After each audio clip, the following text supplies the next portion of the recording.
ছোটবেলায় খেতাম 1 টাকায় 3টে ফুচকা।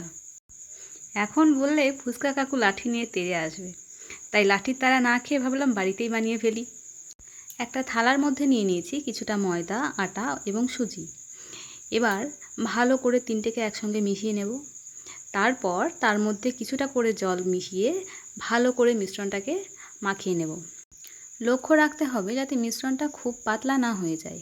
এরপর এটাকে একটা পাত্রে ঢাকা দিয়ে রেখে দেব। এবার তৈরি করে নেব আলুর পুর। এর জন্য কিছুটা পরিমাণ আলু কেটে কুকারে সেদ্ধ করে নিয়েছি। এবার চলো ফুচকাগুলো আগে বানিয়ে ফেলি। এবার ময়দার থেকে ছোট ছোট আকারের লিচি কেটে নেব। লেচিগুলো সব একসঙ্গে বেলে নিয়েছি। এবার ছাঁকার পালা।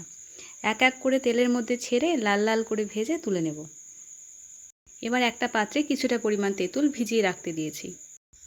এবার শুকনো লঙ্কা, জিরে, ধনে বাদামি করে ভেজে নিয়ে মিক্সিতে গুঁড়ো করে নিয়েছি। এবার কুচনো লঙ্কা, পেঁয়াজ, ধনেপাতা ও লেবু দিয়ে ভালোভাবে আলুর সঙ্গে মেখে নেব।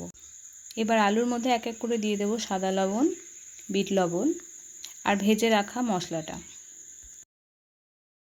আমার মনে হয় ঘুগনি ছাড়া ফুচকা যেন অসম্পূর্ণ, তাই বেশ খানিকটা ঘুগনি এর মধ্যে অ্যাড করে দিয়েছি। আর কিছুটা তেঁতুলের জল আর কিছুটা লেবুর রস। এবার তেঁতুলটাকে ভালো করে জলের মধ্যে চটকে নেব। আর এর মধ্যে দিয়ে দিচ্ছি আমি আগের থেকে করে রাখা কাঁচা লঙ্কা, ধনেপাতা ও আদার রস। এটা আমি ভিডিও করতে ভুলে গেছিলাম, তাই বলে দিলাম। এবার এর মধ্যে দিয়ে দিচ্ছি নুন আর কিছুটা পরিমাণ ভাজা মশলা।